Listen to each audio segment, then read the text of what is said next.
முதல் வாசகம்.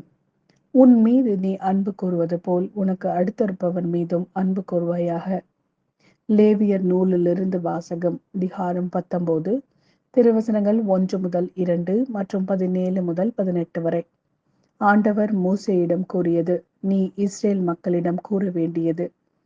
தூயோராய் இருங்கள், ஏனெனில் உங்கள் கடவுளும் ஆண்டவருமாகிய நான் தூயவர். உன் சகோதரரை உன் உள்ளத்தில் பகைக்காதே. உனக்கு அடுத்திருப்பவர் பாவம் செய்யாதபடி அவரை காத்துக்கொள்.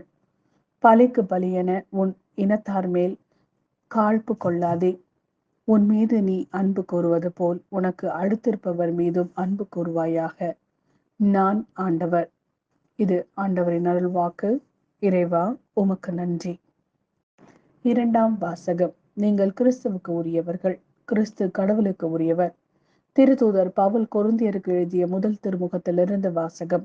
அதிகாரம் 3, திருவசனங்கள் 16 முதல் 23 வரை. சகோதரர் சகோதரிகளே, நீங்கள் கடவுளுடைய கோவில் என்றும் கடவுளின் ஆவியார் உங்களில் குடியிருக்கிறார் என்றும் உங்களுக்கு தெரியாதா? ஒருவர் கடவுளின் கோவிலை அழித்தால் கடவுள் அவரை அழித்து விடுவார். ஏனெனில் கடவுளின் கோவில் தூயது, நீங்களே அக்கோவில். எவரும் தம்மை தாமே ஏமாற்றிக் கொள்ள வேண்டாம். இவ்வுலகில் தங்களை ஞானிகள் என்று கருதி கொள்வோர் தாங்களே மடையராகட்டும்.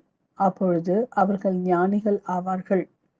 இவ்வுலக ஞானம் கடவுள் முன் மடைமையாய் உள்ளது. ஏனெனில் மறைநூலில் எழுதியுள்ளவாறு, ஞானிகளை கடவுள் அவர்களது சூழ்ச்சியில் சிக்க வைப்பார். மேலும் ஞானிகளின் எண்ணங்கள் வீணானவை என ஆண்டவர் அறிவார். எனவே மனிதரை குறித்து யாரும் பெருமை பாராட்டலாகாது.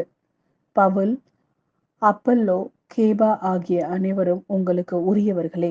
அவ்வாறே உலகம், வாழ்வு, சாவு, நிகழ்காலம், எதிர்காலம் இவை அனைத்தும் உங்களுக்கு உரியவைகளே. ஆனால் நீங்கள் கிறிஸ்துவுக்கு உரியவர்கள், கிறிஸ்து கடவுளுக்கு உரியவர். இது ஆண்டவரின் அருள்வாக்கு. இறைவா, உமக்கு நன்றி. மத்தேயு எழுதிய நற்செய்தியிலிருந்து வாசகம். அதிகாரம் 5, திருவசனங்கள் 38 முதல் 48 வரை. அக்காலத்தில் இயேசு தம் சீடரை நோக்கி கூறியது.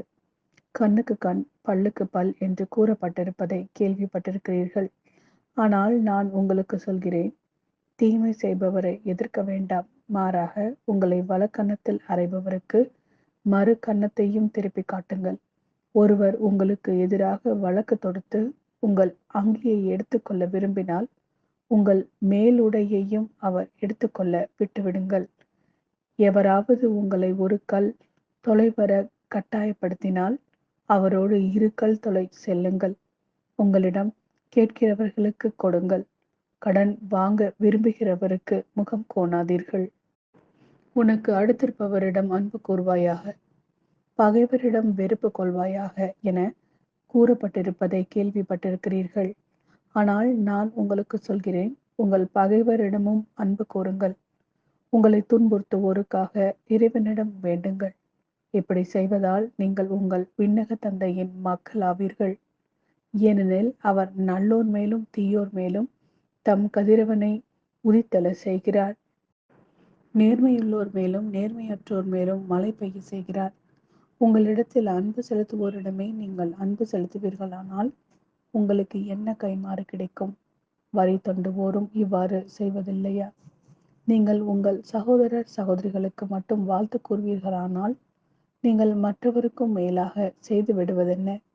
பிற இனத்தவரும் இவ்வாறு செய்வதில்லையா?